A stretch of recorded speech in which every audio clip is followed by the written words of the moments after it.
भक्तजनों कैसे हो सालो।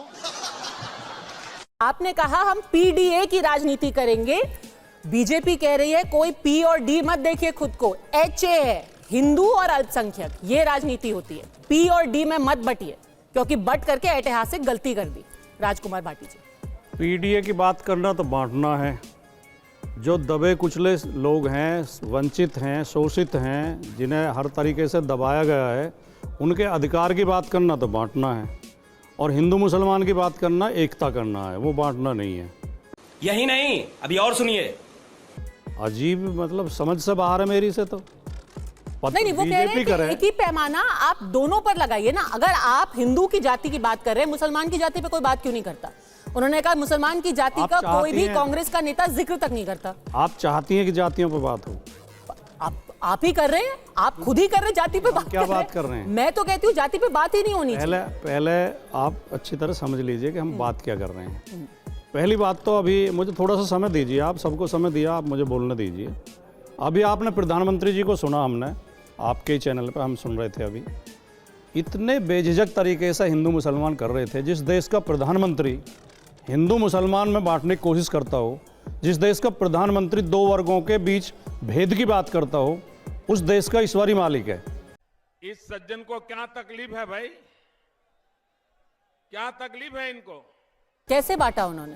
अभी तो कह रहे थे क्या हिंदू ये करते हैं, मुसलमान ये करते हैं, हिंदुओं को बांटते हैं, मुसलमानों को नहीं बांटते। नहीं, उन्होंने कहा कि जिस तरीके से आप हिंदुओं को बांटते हैं जाति पे, कृपया मुझे बोलने दीजिए, आप जितना समय मुझे दे रही हैं। उन्होंने तो उल्टा कहा, उन्होंने कहा कि मुसलमान तो उनका पक्ष रख रही हैं, आप मुझे अपना पक्ष रखना है। आपका सवाल हो गया, जो बोला गया है मैं बस उसमें भूल सुधार कर रही हूँ। प्रधानमंत्री बार-बार ये कह रहे थे मुसलमान को नहीं हिंदुओं को जाति के आधार पर मत बांटिए, ठीक है? हाँ। तो प्रधानमंत्री हिंदू मुसलमान में भेद कर रहे थे नहीं? वो तो समानता की बात कर रहे हैं ना, समानता की बात कर रहे थे कि हिंदू मुसलमान समान हिंदू मुसलमान को एक दृष्टि से अगर हिंदुओं की जाति की बात कर रहे हैं तो मुसलमान की जातियों की बात की,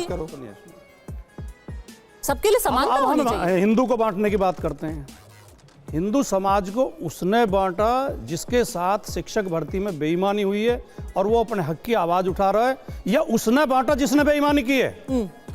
हिंदू समाज को उन्होंने बांटा जिन्होंने मनुस्मृति जैसे ग्रंथ लिख के 90% लोगों को गुलाम बनाया अपना।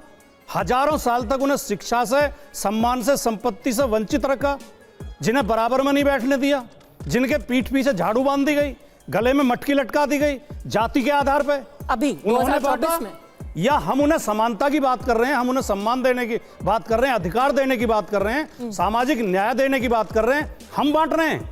इन्हें दर्द यह है कि जो जिन नौकरियों पे कब्जा किए बैठे हैं, जिस संपत्ति पे कब्जा किए बैठे हैं, वो कब्जा टूटेगा इनका।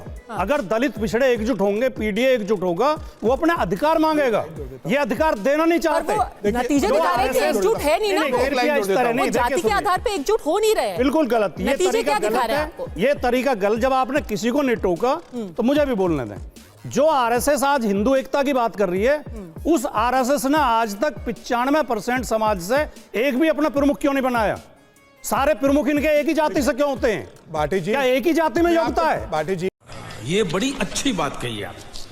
ये बांटते ये हैं या हम बांटते हैं? आप बताइए ना, आप पीडीए की बात कर रहे हैं। जो लोगों को सुनिए, पल्लवी पटेल विधायक, समीर जी सुनिए, सुनिए आप बीच में। पल्लवी पटेल ने पीडीए पे समीर जी गलत बात है, रंजन और बच्चन। समीर जी गलत बात है, रंजन और बच्चन को आप मर्यादा भंग मत करिए।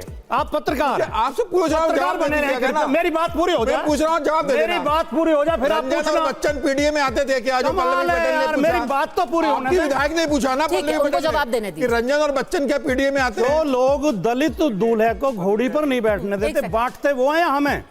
जो लोग दलित को मूंछ रखने पर हत्या कर देते हैं, उसकी बांटते वो हैं या हमें? अच्छा, राजकुमार इन भाटी लोगों जी, ने अखिलेश यादव के मकान खाली करने पे उसे गंगाजल से धोया, बांटते वो हैं या हमें? राजकुमार पता है ना आप सबको? भाटी जी, एक छोटा सा सवाल मैं पूछना मेरे चाहती हूँ। सवालों में नतीजे जवाब तो आपको दे कोई। बिल्कुल वो जवाब देंगे, तू ही से ना प्रवक्ता है, वो जवाब देंगे। ये वकालत कर वो रहे लड़ नहीं हैं। रहे, वो आपसे एक सवाल पूछ रहे थे पत्रकार के तौर पर, और एक सवाल मैं आपसे पूछना चाहती हूँ। आपको हरियाणा के नतीजे क्या बता रहे हैं? आप कह रहे हैं कि सारे दलित, सारे पिछड़े एक साथ बीजेपी के खिलाफ खड़ी हो गई है इन सारे मुद्दों पर जो आपने गिनाए। मैंने तो नहीं कहा। हरियाणा के नतीजे आपको क्या बताते हैं? मैंने तो नहीं कहा। हरियाणा के नतीजे मैंने ये आपको क्या बात बताते कही नहीं, तो आप मुझ पर क्यों थोप रहे हैं? मैं आपसे सवाल पूछ रही हूं। मैंने कहा ही नहीं। हरियाणा के अभी नतीजे एकजुट आपको हुए नहीं क्या है, संदेश दे रहे हैं? लेकिन एकजुट होंगे और जिस दिन एकजुट हो जाएंगे इनका सफाया हो जाएगा। पार्लियामेंट अभी वो इलेक्शन, जागरूक हो रहे हैं, संसद एग्जिट होंगे एक दिन। जो लोकसभा चुनाव हुए थे उस वक्त दलित वोट गया था भाजपा के खिलाफ इसी हरियाणा में। अब वो वापस वही दलित उन्हीं सीटों पर क्यों वोट दे रही है, क्यों वोट दे रही है? जवाब दे दूं? मैं आपके सवाल का संक्षिप्त जवाब देता हूं। हाँ, जवाब देने दीजिए। हरियाणा के रिजल्ट को देख के किसी को इस गलतफहमी में नहीं रहना चाहिए। एक सेकंड, तू ही सुना, एक सेकंड, आप जवाब दीजिएगा इनका। ये मुद्दे अप्रासंगिक हो गए हैं या पीडीए का नारा अप्रासंगिक हो गया, जाति जनगणना का नारा अप्रासंगिक हो गया। हरियाणा में कांग्रेस की हार कांग्रेस की अंदरूनी कमजोरियों की वजह से हुई। सर, उनके जो मैस्कट थे ना उदय भान, जो कि उनके अध्यक्ष थे, खुद दलित थे, वो होडल से हार गए। एक आंकड़ा आपको बताता हूँ, होडल से खुद उनके अध्यक्ष हार गए जो कि दलित फेस थे। अरे मैं बताता रहा हूँ, कांग्रेस 6 सीट तो ऐसी हारी है जिन पर जो कांग्रेस बीजेपी के बीच जितना अंतर रहा है उतने वोट आम आदमी पार्टी ले गई। और 9 सीट ऐसी हारी है जहां इन्होंने अपने कैंडिडेट के टिकट काटे, और जिनके टिकट काटे थे वो दूसरे नंबर पर है और जिन्हें दिया था वो तीसरे चौथे नंबर पहुंच गए। ठीक है, 15 सीट तो कांग्रेस अपनी मूर्खता की वजह से हारी है। 15 प्लस कर दें तो आप रिजल्ट देंगे, फिर क्या होता है। Thank you for being here. बहुत बहुत धन्यवाद। आपको अच्छी लगी तो ऐसे थोड़ा मार दीजिए हाथ, आप थोड़ा सा मार दीजिए। आपको अगर अच्छी लगी मार दीजिए। करो ना भाई, क्यों नहीं कर रहे? परेशान हो गए हम लोग 2.5 साल से, ये भी परेशान हो गए, हम भी परेशान हो गए, करो फिर।